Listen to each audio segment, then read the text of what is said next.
What's up, folks? Casual Dad here, and tonight I want to take a quick minute to talk about buying and selling your X-Wing miniatures in the end of 2024 as we go into 2025. Now, a real quick caveat before we get into that too much. It's the best advice that I can give. It is a single individual player. Got a lot of experience with this stuff. A lot of it comes through my experience with Warhammer 40K, which is a hilariously self-sustaining hobby if you do a lot of the buying and selling yourself. But also, we're going to talk a little bit about this somewhat in detail. But I should say that we're going to the end of 2024. We only got the official announcement that development was paused indefinitely this year. So we honestly don't know what's going to happen moving forward. We do know beginning of this coming year, 2025, we're going to have the final supported worlds that we know about, that Adepticon in spring. But beyond that, we really don't know what happens next. Does Disney pick it up? Does it get picked up back by FFG? Does AMG somehow pop back up and take care of it? Who knows? It's big enough. It's pretty unlikely this is the last thing that we've seen of it, but certainly not impossible. Could be just one of those dead games. Who knows? But I still love it. Love to see the community keep going. So we're going to go ahead and dive into this in some detail here too. And I'm going to touch on, again, both selling to start, and then I'm going to touch into buying. And I'm going to try to focus specifically on selling early on so we can cover that part. And then I'll put chapter markers on here to mark when the selling part started and when the buying part started. So you can jump to whichever one you're actually looking for right now. So, wrong button.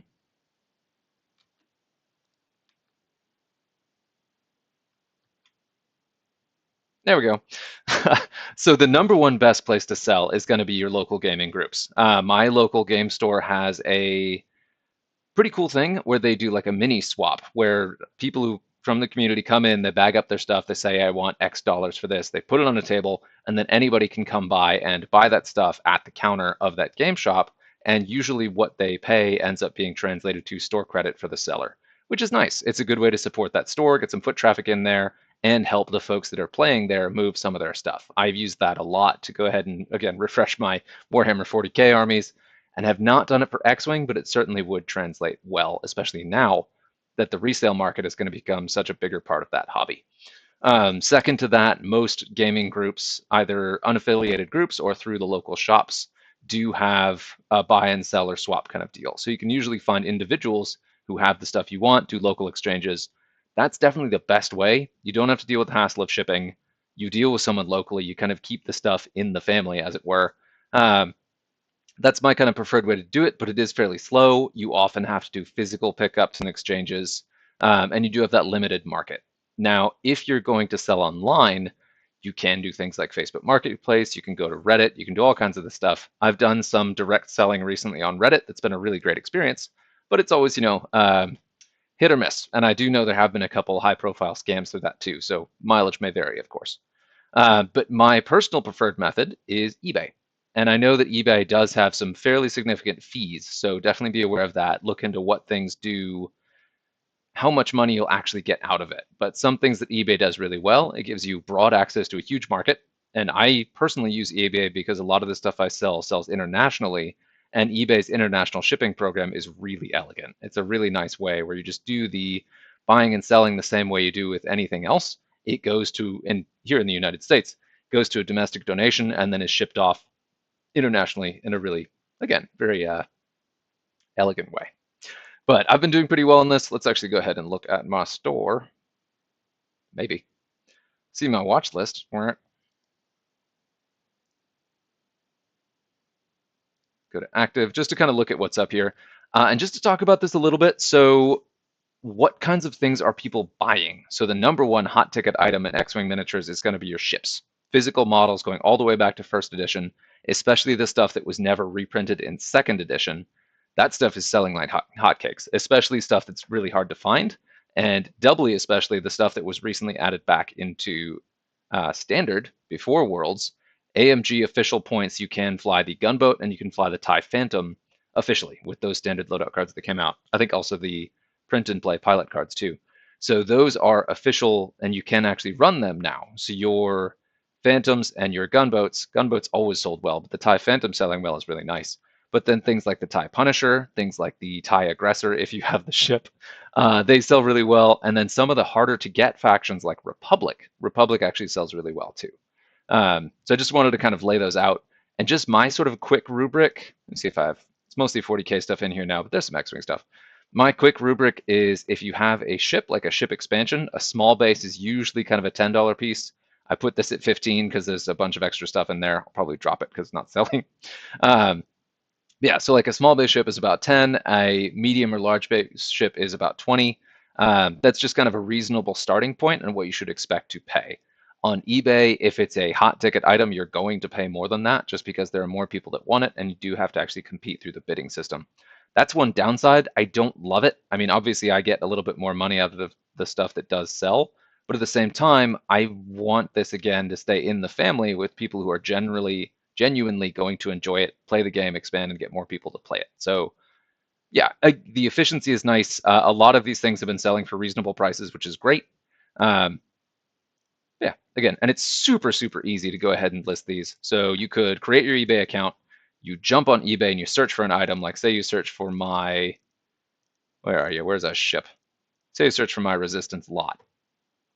Got this stuff here, and then there's a sell similar item button right there. And now I do this almost exclusively on my phone. I just use the eBay app, and then you can just click on sell similar item. If you find a good listing that's thoroughly filled out, most things will already be filled out for you, like yes, international shipping, length of time of the auction, approximate pricing of what you're selling if it's very similar to what you're looking at, but you of course can edit any of those fields moving forward. So we'll just leave it at that, and then this is going to be your chapter marker, and right after this, we're going to jump into buying. Now, obviously, all of the stuff that I just talked about still applies to buying stuff as well as selling it. So you are looking at, this is a good one actually, um, you are looking at about $10 as kind of your base price for a physical model of a ship, especially if it's a current second edition ship that's reprinted that's easier than not to find. Second edition, 2.5 edition, those are the same black box releases, as they say. Yeah, I'm gonna go from there. So about $10 per large base. If you get a bigger lot, it's gonna go down a bit. I don't have a hard metric for that. It's a little bit fuzzy, unfortunately. And that's kind of the downside of the resale market is you're gonna see that be a little bit challenging to pin down. But one small base, $10. One medium base, call it 15. One large base, call it 20. Wiggle room, of course, applies depending on how, if you do a bid on it, if you actually want to make money on it, or if, depending on what other components you have with it. I did sell my gunboat. I sold it with the 2 standard loadout pilot cards that came with the Infinite Arenas release not too long ago. That was very cool. And somebody got that. So it was all the stuff to run a gunboat, base cardboard, pilot cards, standard loadout cards, configurations. I don't think I had any of the upgrades in there. Nothing really fancy, but still, with the SLs, the actual gunboat model, and the original pilot cards in there, that went for $75. Somebody got an absolute steal on that, and I hope they do enjoy it. Yeah, so continuing on. There we go. Now, looking at buying. So if we're buying, you can go through Atomic Mass Games, the original product store. I gotta ding them for this. I don't want to beat on a dead horse here, and they're terrible metaphor, but I don't want to give them too big of a hard time. But on this store page, things look to be, open and available. But if you click on them, they all go to a store page that shows either that they are dead or that they're sold out, which here the Asmodee store correctly shows that they are all sold out. Now I'm going to go ahead and jump to another website real quick because I'm not sure if I actually found it.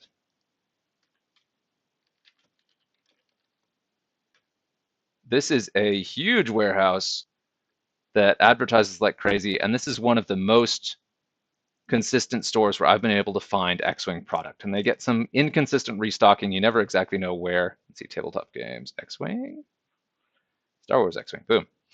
Huge warehouse space, and this is one of the few places where I can find official products, where I can really find new stuff. So one thing that I definitely want that's been a little bit hard to find, let's see if they've got it, and they've got it at discounted prices too, so it's actually not the premium you would expect. They have this stuff at a discount, which is awesome. I guess they're trying to clear inventory, but I wanted to give them a shout out. Really great store. I worked with them to get all my scenario packs filled in. Ooh, there it is. That's the one thing I want. Hello, RZ1 A-Wing. Yeah, I've got a bunch of these, but I don't have this base expansion, and I could use one more ship with a different paint job. So yeah, I could always get the starter pack, but I don't need any of the other ships. So yeah, um, yeah, this is cool. So if you do want to buy new in box from a legit business, straight like pure original stock product, you're looking for the second edition ships, the second edition slash 2.0 black box. You can find it here at Gamers Guild AZ. I'm sure there are others, but this is the one I've consistently seen that has product on the quote unquote shelves. And next up, we're going straight to, and here we will touch on ships, but another thing I wanted to talk about is accessories. One of the cooler things about X-Wing, as it just in general, just it's a game that has physical products, and the logistics of handling the physical movement of playing the game is one of the biggest and most, I don't want to say interesting, but it's one of the most significant aspects of playing it on the tabletop is actually figuring out how to move this stuff, how to handle it, how to pick it up and go from table to table with this stuff. And it's been a trip being a part of the X-Wing community over the years with like Etsy and independent creators, especially right now. This is like the golden age of 3D printing and independent creating. There are third-party components that I have for X-Wing that I would consider not being able to live without and not being able to play without. Tippy top of my list is going to be your template trays. And now I have the resin templates that I also got from these guys. This is Curled Paw Creative Store. I love Curled Paw Creative. I believe this is them. No, look at that. Now this is all over the place. So you can find a bunch of different creators that do these, and they do both the resin templates and they also do the trays, the magnetic trays. These are amazing because they are very, very portable. You can see the magnets in the corners that will seal them so they don't fall if they shake around in a bag or anything. And then they have little cutouts in the bottom, so you tap a corner of the template and it pops up, and you can easily grab that template and then pop it back into the tray so you know exactly where to look for that template later. If you haven't used one of these, they are absolutely phenomenal. I can't talk these up enough. The X-Wing miniatures score counter. Let's see if we got one of these. Yeah.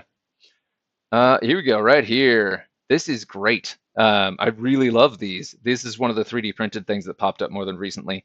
And the thing about this is there are a lot of different creators making these in slightly different ways. So definitely shop around a little bit, look for creators you like especially. But this will track the score of each individual player and then also the turn. The turn it actually is to show which player. So player one has completed turn six, player two has completed turn six. Really, really helpful little tool. Really great one that I really enjoy. I can't go back because it did the thing. And there's some other stuff too. And we'll jump around a bit. I'm not going to do too much on this, but right here, you've got 3D printers also printing ship models.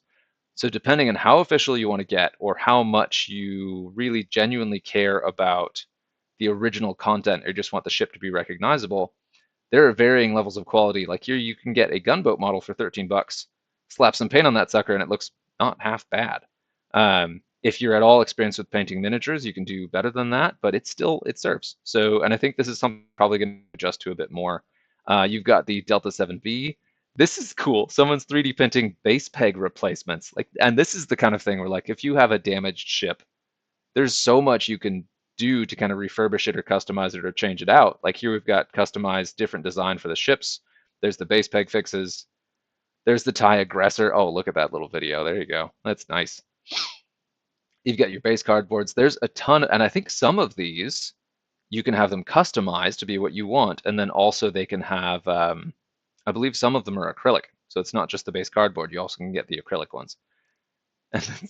Just the craziest stuff. The LED kit ships, I really love those. And then you've got this crazy thing. This looks like it's from first edition because that's a first edition template. But you got these little stands that'll raise the movement template up so you can measure the full maneuver over something else without having to mark it, which, you know what? Could save some time. I like it. Oh, those are very pretty dice. Yeah, and you can also get attack and defense dice, which iffy. Third-party dice are always you never know, but yeah. The token trays are incredibly handy, and this is a really nice, lean little one. A lot of the ones I've seen are very big and meant to hold a bunch of different things of different scales. This is just for your tokens, and it's a nice small scale. I really like that one. I'm gonna heart that one.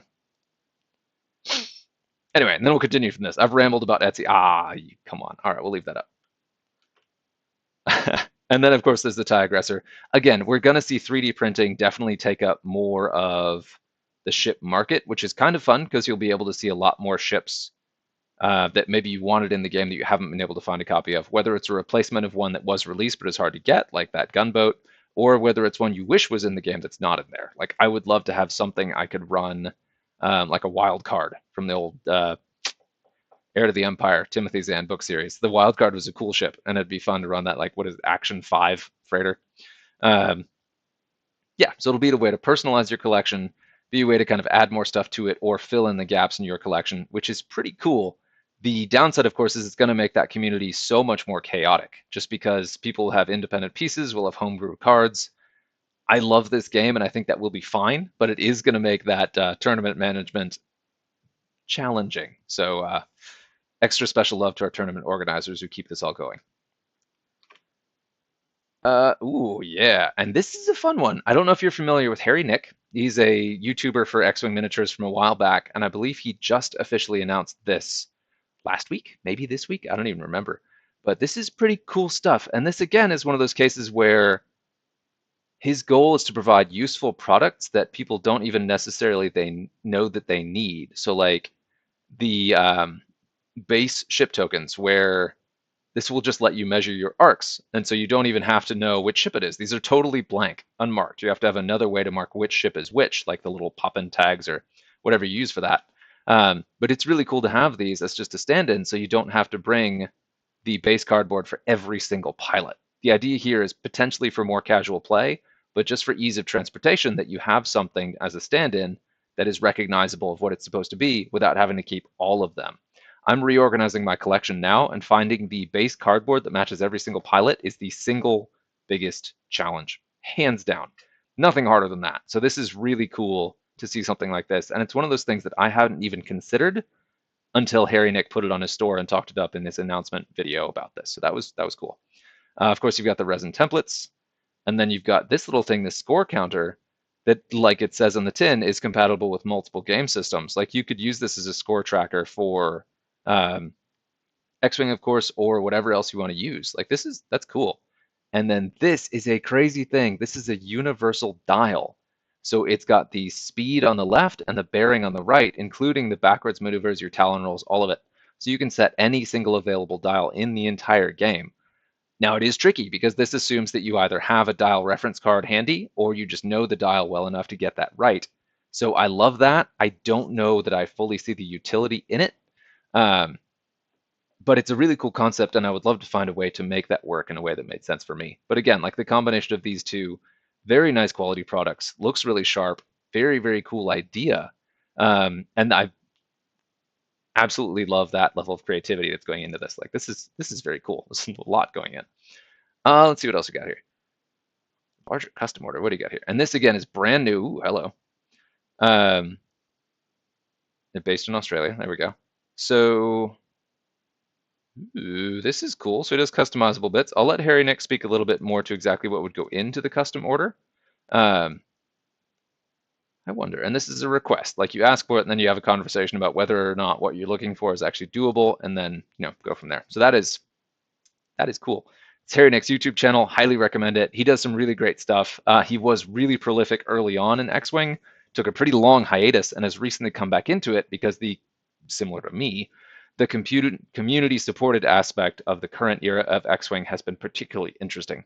Yeah, so here we are. Continuing on.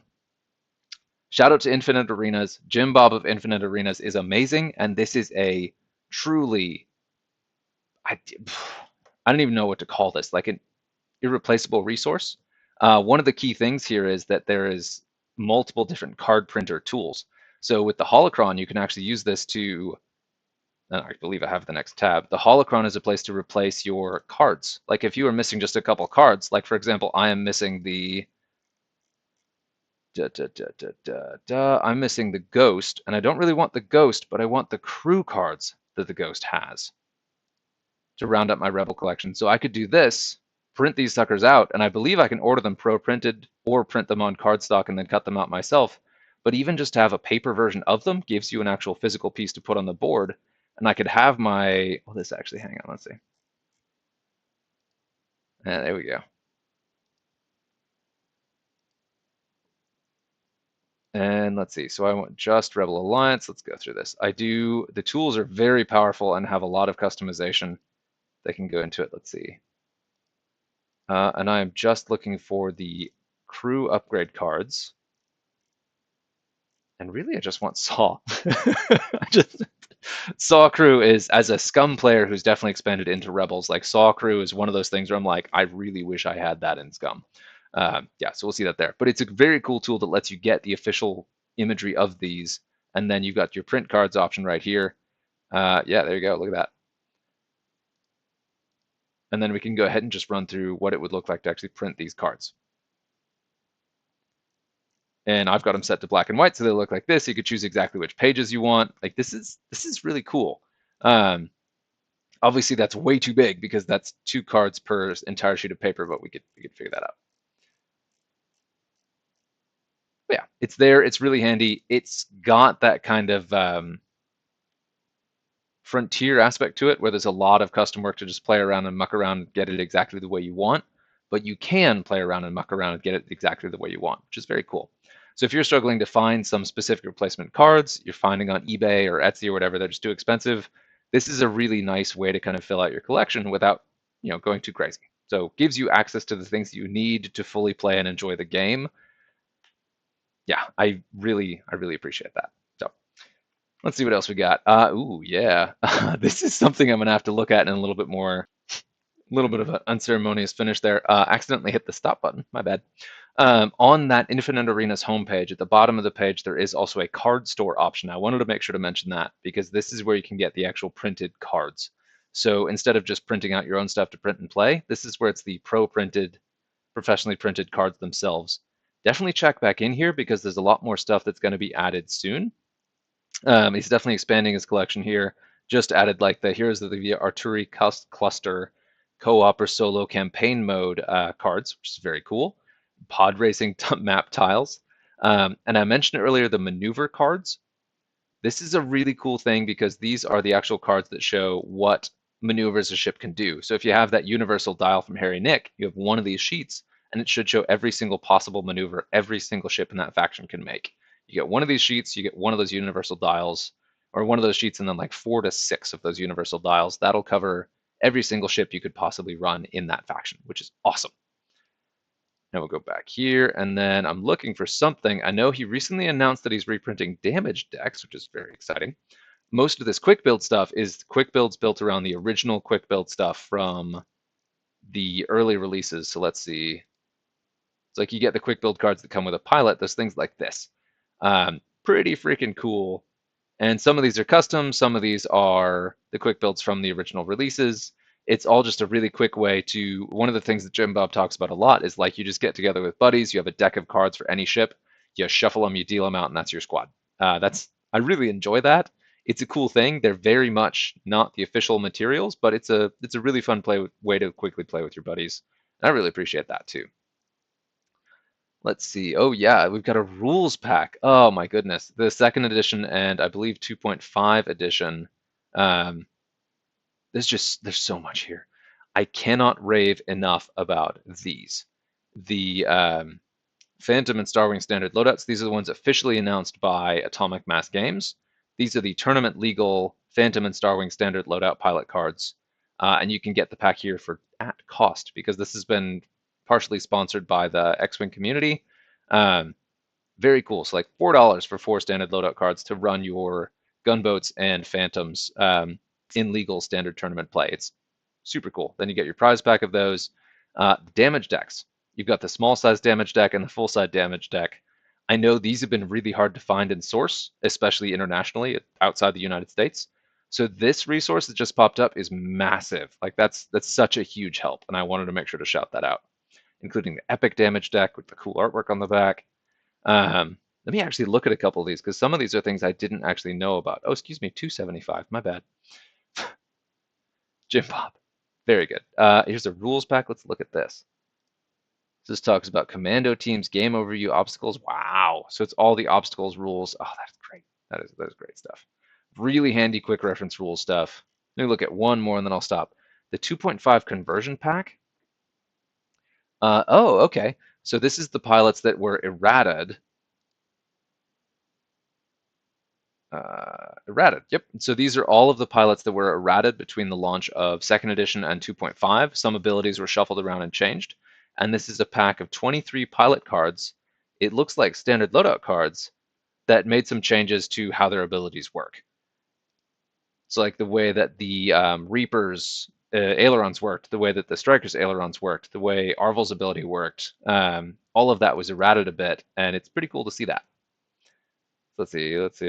I don't see the Republic ones. Okay.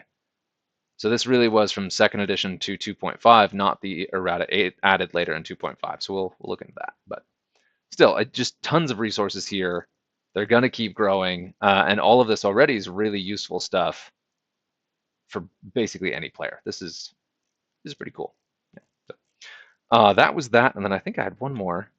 Yeah, okay. So I talked about Curled Paw's Creatives page. I wanted to make sure to mention this again. This is actually Curled Paw Creatives page on Etsy. I don't know how I missed it before.